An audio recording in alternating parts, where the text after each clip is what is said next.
तो अनुजा जी, इंडिया गठबंधन ये कह रहा है यहां ऑल इज वेल है, परेशानी आपके लिए है, आपके लिए खड़ी हो गई है। ना सिर्फ बिहार में तो थी ही, अब महाराष्ट्र भी अब आपके लिए एक बड़ी परेशानी खड़ी कर देगा। अजीत वर्सेस शिंदे गुट। पूजा जी, पहले आपको और मेरे पैनल्स को और मेरे व्यूवर्स को नए साल की बहुत बहुत शुभकामनाएं और जय श्री राम। यही तो दिक्कत है, जो अपनी पार्टी को कहते हैं हम सेक्युलर हैं, क्या सेक्युलर कितने हैं? सबको नजर आ रहा है कौन कितना सेक्युलर है। पहली सीट तो यहीं पर ही इन लोग को समझ लेनी चाहिए कौन कितना सेक्युलर है। आप कंपेयर कर रहे हैं अपने आप को भाजपा से। सीटों पे बात नहीं करती, वो मुद्दों पे बात करती है और जो मुद्दों पे बात करे ना, होता है नीति, नियत और नेतृत्व होता है। टूटी हुई हो इंडिया अलायंस आपको उंगली दिखा रही है। 2019 के अंदर प्रचंड बहुमत से आने वाली को उंगली और आंखें दिखाई जा रही हैं। इसमें कौन कहां खड़ा है नजर आ जाएगा आप सबको। के अंदर मैं कांग्रेस भाई साहब से मैं बात कर लूं, जो कांग्रेस के बैठे हैं यहां पर। आप ये बताइए, आपके खुद के अंदर के क्या कांड हैं जानते हैं ना? न्यूज तो सभी देख रहे हैं। आपके साथ किस तरीके से खड़े हैं पता है। आप आदमी पार्टी के अभी अभी की न्यूज है 31 मिनट बिफोर। आपके क्या कह रहे हैं? उन्होंने कह दिया है क्लियरली स्वीप इन पंजाब। तो वहां पे भगवत मान जी कहते हैं 13 सीट आई विल स्वीप इन पंजाब। कमाल है, क्या ठाट है आप लोगों की। आप ये बताइए, भगवत मान जी तो ये भी कहते हैं हमें पवन खेड़ा जी से बहुत दिक्कत है, थ्रेट है। उधर अधीर रंजन जी कहते हैं कि हमें ममता जी से बहुत थ्रेट है। यहाँ पे केसी वेणुगोपाल कहते हैं कि हमें पी विजयन से बहुत थ्रेट है। तो आप मुझे ये बताइए कि जो जानी दुश्मन थे एक दूसरे के, वो अचानक से इंडिया अलायंस में खड़े कैसे हो गए? आज आप बात कर रहे हैं बिहार की। अरे भाई साहब, बिहार का हिसाब देखिए, आरजेडी पता ही नहीं कौन कहां पर है। बात कर रहे हैं यहाँ खड़े होके और मुझसे पूछ रहे सीट शेयरिंग। अरे आपको बता देंगे सीट शेयरिंग जल्द। देखो ऐसा है, परेशानी उन लोगों को है जिनके पास रिपोर्ट कार्ड नहीं है, जिनके पास एजेंडा नहीं है। No PM face, no alliance, जिनका जो कन्वेयर कर सके, कोई कॉमन मिनिमम प्रोग्राम नहीं है आपके पास। सीट शेयरिंग का आपके पास पैक्ट ही नहीं पता, अपने लिए लड़ रहे हैं।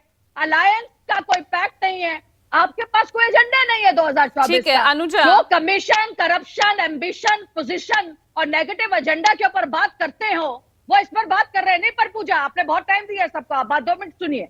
नहीं मैं आप ही से सवाल पूछूंगी और आप ही को जवाब देना है। टाइम पूरा आप ही का है। मतलब सवाल मेरा इसलिए क्योंकि गठबंधन को लेकर आपने कहा, आप और कांग्रेस को लेकर आपने कहा, लेकिन जब हरियाणा में जेपी नड्डा सभी 10 सीटों पर लड़ने का ऐलान कर देते हैं, तो यहां तो फिर आपके घटक दल जेजेपी, उनका क्या होगा?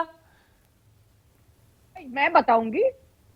मेरे जो बड़े लोग हैं जो इस राजनीति में जो सीट शेयरिंग को बताते हैं, वो आपको बता देंगे, सबको पता चल जाएगा। हमारे में एकजुट होकर यूनाइटेड बात करते हैं।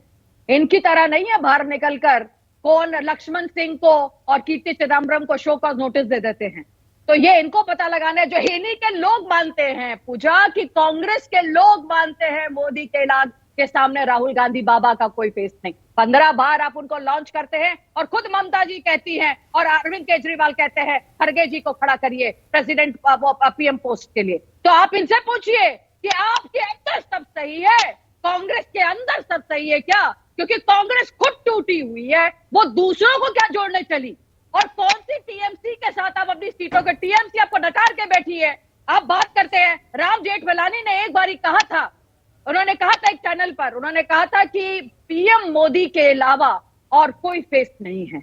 ये बात आप भी समझ लीजिए, क्योंकि आपका कर्नाटका के अंदर बीजेपी ने 16 सीटें जीत कर आ रही है 23 सीटों में से, जो सोमेश्वर टीएमसी के इलेक्शन हुए थे अभी ग्राम पंचायत में। तो is all good in Karnataka also?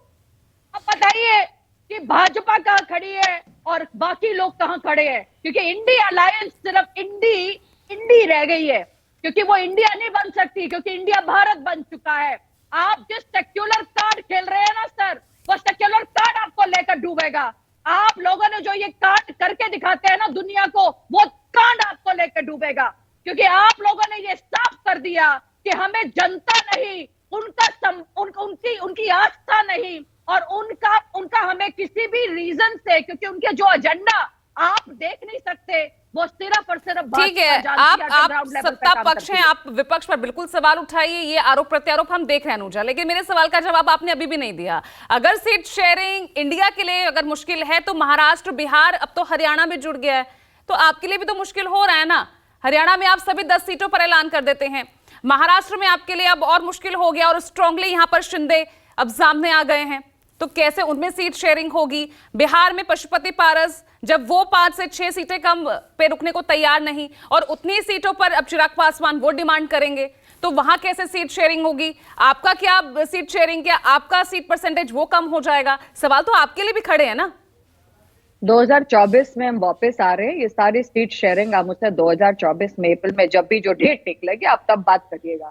Seat sharing कौन कहां पर क्या है, वो सब सीट शेयरिंग 2024 में नजर आ जाएगी। जब हम प्रचंड बहुमत से वापस आ रहे हैं ना, तो ये सब धरा का धरा रह जाएगा, और फिर इंडिया अलायंस एक एजेंडा बनाएगी। देखिए, मैनिफेस्टो के ऊपर काम करना जरूरी है, शेयरिंग के साथ जीत कराना जरूरी है। मुझे नहीं लगता कि वो हिम्मत इन लोगों के पास है। तो अनुजा वही बात हो गई ना कि सीट शेयरिंग को लेके आप इंडिया पे सवाल उठा रहे हैं, लेकिन आपसे जब पूछा जाए तो आप मुद्दों पे आ जाते हैं।